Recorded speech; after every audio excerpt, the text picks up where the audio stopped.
अस्सलाम वालेकुम dear students, क्या हाल चाल है आप सब लोगों का।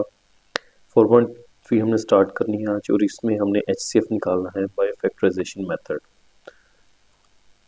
दो तरीके होते हैं हमारे पास एचसीएफ निकालने के, एक फैक्टराइजेशन मेथड है और दूसरा है बाय डिवीजन मेथड।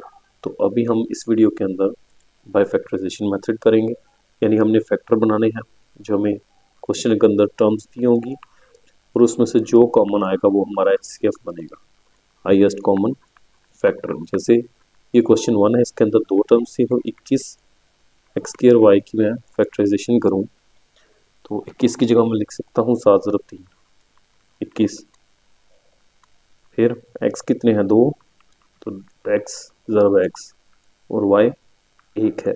इसी तरह 35 एक्स वाई स्क्र है, तो 35 की जगह लिख सकता हूँ 7 × 5 35, 1 एक्स है और वाई 2 है। तो एच सी एफ क्या आएगा, जो दोनों में कॉमन हो। तो यहाँ पे एक ये देखें 7 कॉमन है और एक ये x कॉमन है और एक ये y कॉमन है। तो एच सी एफ आ जाएगा 7xy। सेकंड क्वेश्चन इसका देखिए अगर, तो इसके अंदर अब हमारे पास थोड़ी कॉम्प्लिकेटेड टर्म्स है।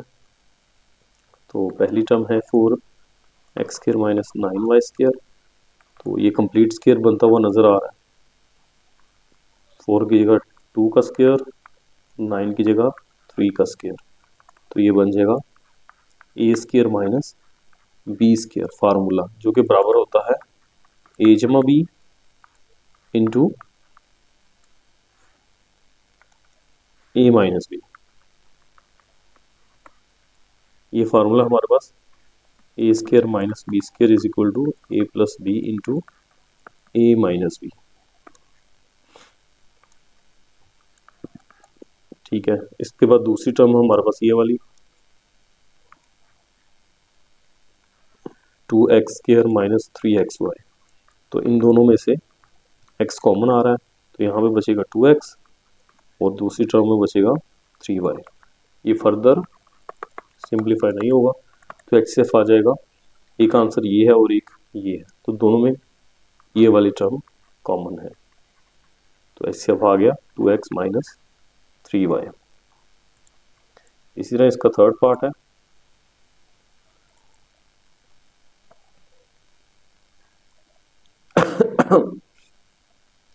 उसके अंदर भी हमारे पास दो टर्म्स हैं, तो लेकिन यहाँ पे अब क्यूब वाली टर्म आ गई है, तो क्यूब वाला फार्मूला यूज करेंगे हम। तो पहली टर्म है x³ - 1, 1 की जगह 1 क्यूब भी लिखा जा सकता है, तो a³ - b³ आ गया, जो कि बराबर होता है a minus B into A का square minus A B, A का square plus A B plus B का स्क्वायर। ये formula a³ - b³ is equal to a minus B into A square plus A B plus B का square. तो ये बना x - 1 into X का square plus X ज़रब एक x ही होगा और 1 का स्क्वायर 1। उसके बाद सेकंड टर्म है x² + x + 1, x² + x, इसको मैं कलर चेंज करके लिख देता हूँ ताकि मिक्स ना हो। सेकंड टर्म है x² + x + 1, इसकी फैक्टराइजेशन नहीं होगी तो ये इसी तरह रहेगी। अब एक ये है और एक ये है, तो एच सी एफ क्या आएगा, ये वाली टर्म इसमें भी मौजूद है, तो जो कॉमन है जाहिर है वही एच सी एफ आएगा, x² + x + 1 इसका एच सी एफ बन गया, हाईएस्ट कॉमन फैक्टर। उसके बाद चौथा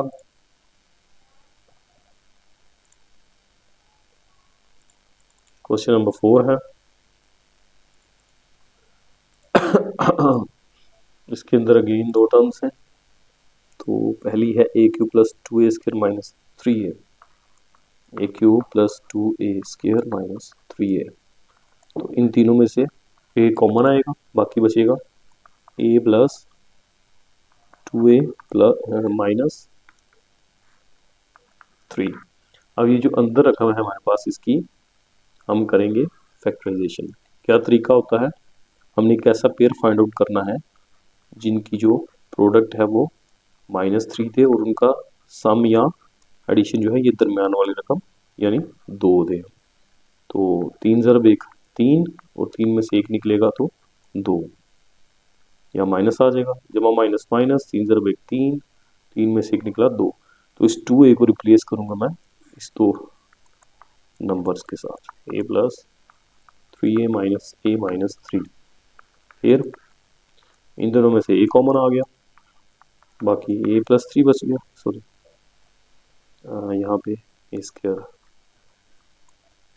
ठीक है। तो इन दोनों में से a कॉमन आया तो बाकी बचा a प्लस 3, और इन दोनों में से माइनस 1 कॉमन आ गया, बाकी साइन चेंज हो गया, a प्लस 3 बन गया। फिर ब्रैकेट वाली रकम सेम है, वो कॉमन ले लेंगे दोनों में से, तो यहाँ पे सिर्फ a बचा और यहाँ पे सिर्फ माइनस 1 बच गया। इस तरह इसकी सेकंड टर्म है उसकी फैक्टराइजेशन करें, सेकंड टर्म मेरे पास है 2a cube plus 5a square minus 3 है।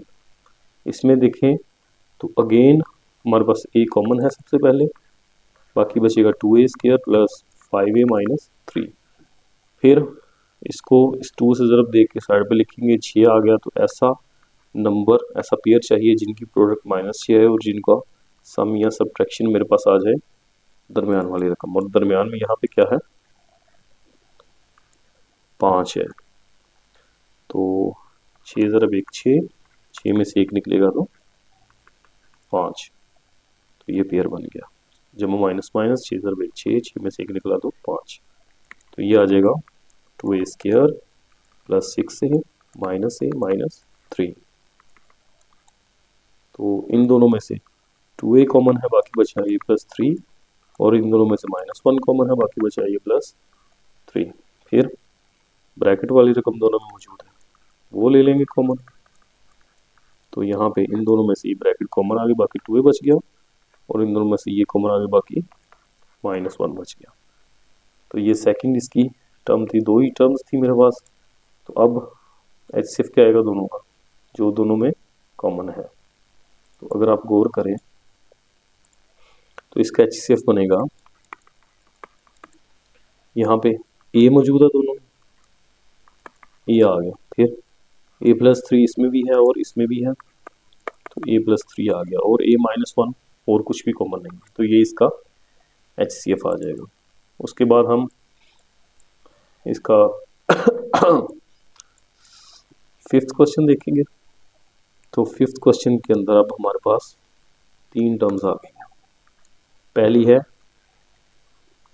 T square plus 3t minus 4।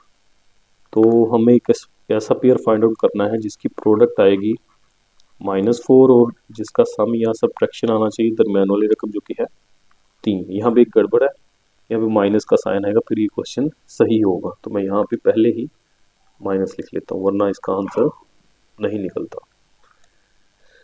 तो ये -3t है, ठीक है। यानी ऐसा पेयर फाइंड आउट करना है जिसकी प्रोडक्ट -4 है और सम जो है दरमियान वाली रकम -3 है। तो 4 ज़रब 1 4, -4 में से 1 निकलेगा तो माइनस का 3, यहाँ 4 के साथ माइनस लगा देंगे, माइनस जमा -4 ज़रब 1 4, -4 में से 1 निकला तो माइनस का 3। तो यहाँ पे फिर इस -3 को इन दो नंबर्स के साथ रिप्लेस किया जाएगा, तो ये बनेगा T square -4t plus T -4। फिर इन दोनों में से t कॉमन, बाकी बचा t -4, और इन दोनों में से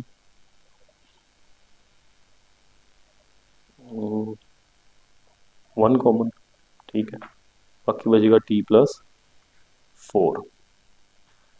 फिर ब्रैकेट सेम आ गई, वो कॉमन ले लेंगे, तो t -4 और बाकी यहाँ पे बच जाएगा t, और यहाँ पे बचेगा +1। इसी तरह इसका सेकंड टर्म है इसकी T square plus 5t plus 4, T square plus 5t plus 4। अब हमने ऐसा पेयर फाइंड आउट करना है जिनकी प्रोडक्ट हमें 4 देगी और जिनका सम या सब्ट्रैक्शन हमें दरमियान वाली रकम यानी 5 देगा। तो ये 4 ज़रब 1 आएगा, 4 ज़रब 1 4 और 4 जमा 1 5। तो 4 को रिप्लेस करूंगा मैं 4t प्लस 1t के साथ, तो ये बन जाएगा मेरे पास पहली दो टर्म्स में से t कॉमन है, बाकी बचा t प्लस 4, और इन दोनों में से 1 कॉमन है तो t प्लस 4।